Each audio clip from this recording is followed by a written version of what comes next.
पहा, TIT, TET, CTET यासाठी मानसशास्त्राचा एक महत्त्वाचा घटक आहे बुद्धिमत्ता. आता बुद्धिमत्ता ही कन्सेप्ट काय आहे पहा. बुद्धिमत्ता म्हणजे काय नक्की असतं? उपयोजित विचार म्हणजे बुद्धिमत्ता. असं कोण म्हणत आहे तर ॲडम्स म्हणत आहेत. उपयोजित विचार जे असत आहेत त्याला ॲडम्स काय म्हणतात? बुद्धिमत्ता म्हणतात. अमूर्त गोष्टीबद्दल विचार करण्याची क्षमता म्हणजे बुद्धिमत्ता. टर्मन म्हणतात.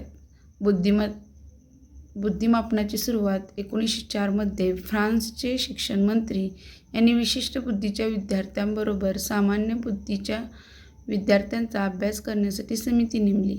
या समितीमध्ये डॉक्टर बिने, फ्राईड, सायमन हे होते. या 3 शास्त्रज्ञांनी 1905 मध्ये 30 प्रश्नांची चाचणी तयार केली. 1908 मध्ये पुन्हा 30 प्रश्नांची चाचणी तयार केली. 1911 मध्ये 54 प्रश्नांची चाचणी तयार केली. या सर्वावरून डॉक्टर बिने व फ्राईड, सायमन यांना सर्वात मोठा शोध म्हणजे मानसिक वयाचा शोध लागला. विल्यम स्टर्न काय म्हणतात पहा. बुद्धिमत्ता म्हणजे बदलणाऱ्या परिस्थितीत नव्या गरजा भागवण्यासाठी वेगवेगळ्या प्रकारे विचार करण्याची शक्ती. अल्फ्रेड बिने काय म्हणतात बघा. आकलन, बोध, दिशा व ज्ञान हे बुद्धीचे 4 पैलू आहेत. टर्मन काय म्हणतात. अमूर्त कल्पनाविषयी विचार करण्याची क्षमता म्हणजे बुद्धी. सौरील बर्ट काय म्हणतात बघा. उपजत परंतु सर्वस्मशी अशी मानसिक कुशलता म्हणजे बुद्धी. थार्नडाईक काय म्हणतात पहा. बुद्धीला उंची, स्टीन, वेग असतो.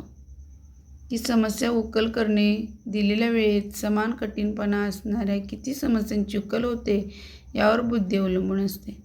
ॲडम्स म्हणतात उपयोजित विचार म्हणजे बुद्धिमत्ता. आपण पहिल्यांदा पाहिलेलं बघा.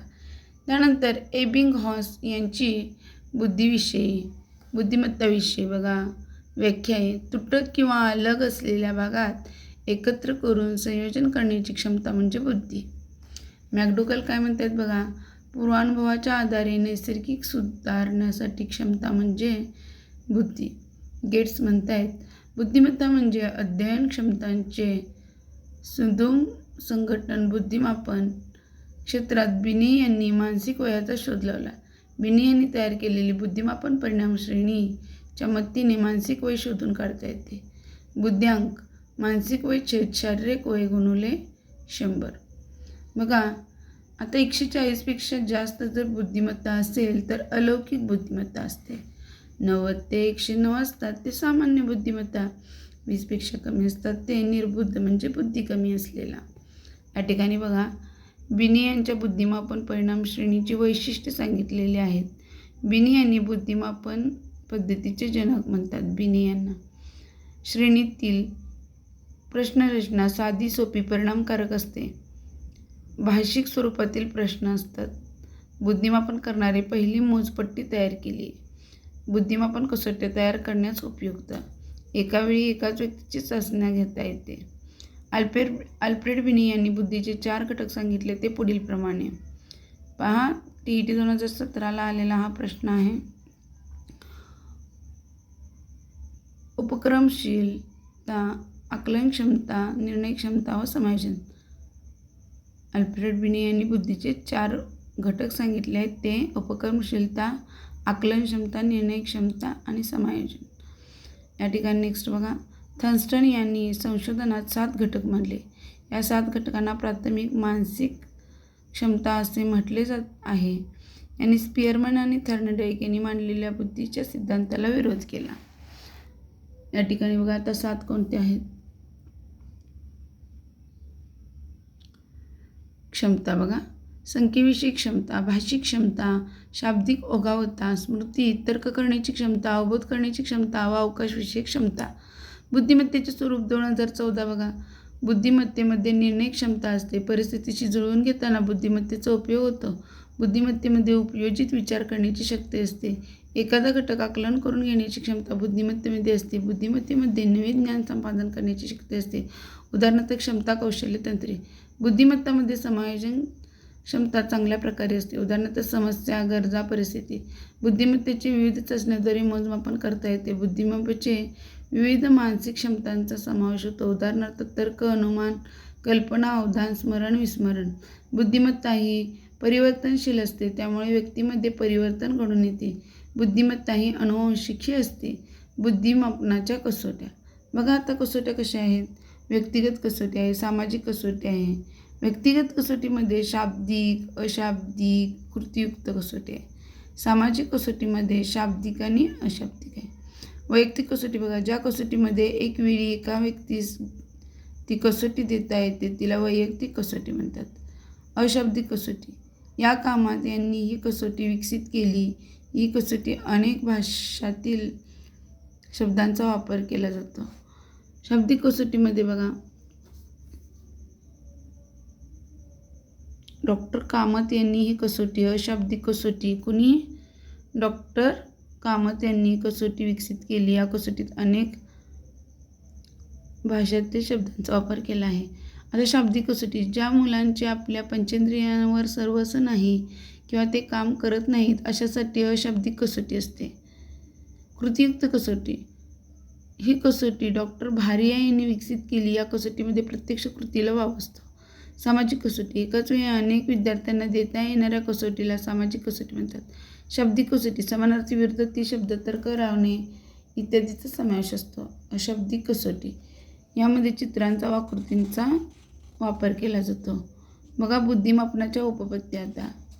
आता कोणकोणत्या आहेत बुद्धिमापनाच्या उपपत्ती पहा. स्पिअरमॅन यांची द्विघटक उपपत्ती, थॉम्सन यांची द्विघटक उपपत्तीत सुधारणा केली आहे. थॉर्नडाईक यांनी बहुघटक उपपत्ती मांडली आहे. थर्स्टन यांनी अनेक घटक उपपत्ती मांडली आहे बुद्धिमापनाची. आणि गिलफोर्ड यांनी बहुआयामी उपपत्ती मांडलेली आहे. 120 घटकांचा त्यांनी समावेश केले. थर्स्टन यांनी 7 घटकांचा समावेश केला आहे आणि थॉर्नडाईक यांनी 4 घटकांचा समावेश केला आहे. आपण मग असे पाहिलं. नेक्स्ट बघा,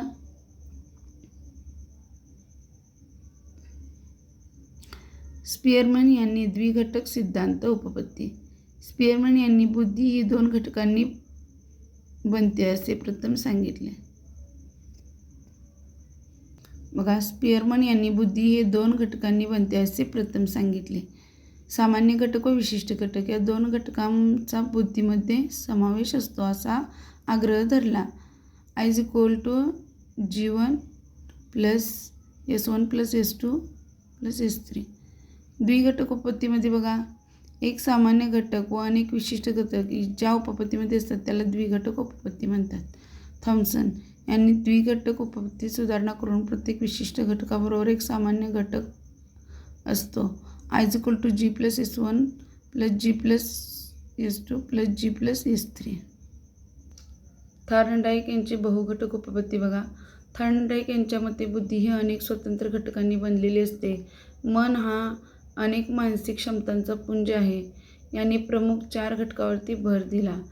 वाक्यपूर्ती, गणितीय युक्तिवाद, शब्दसंपत्ती व दिशानुगमन. थर्स्टन अनेक घटक उपपत्ती मांडलेली आहे. थर्स्टन यांनी अनेक घटक उपपत्तीमध्ये या सिद्धांतामध्ये 7 घटकांचा वापर केला आहे.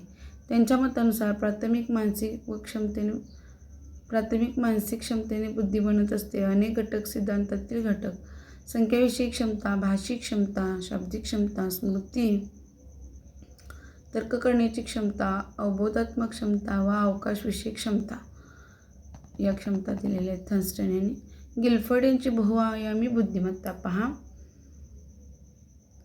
बहुआयामी बुद्धिमत्ता या सिद्धांतामध्ये 120 घटकांचा समावेश असतो असे गिलफोर्ड यांना सांगायचे आहे. यांनी या 120 घटकांना 3 घटकात महत्त्व दिले असून त्यांचा जर गुणाकार केला तर 120 येतो.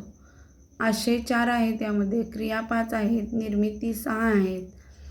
मग 4 × 5 20 आणि 6 × 20 120 अशा पद्धतीनं 120 घटकांचा काय केलेला आहे, समावेश केलेला आहे.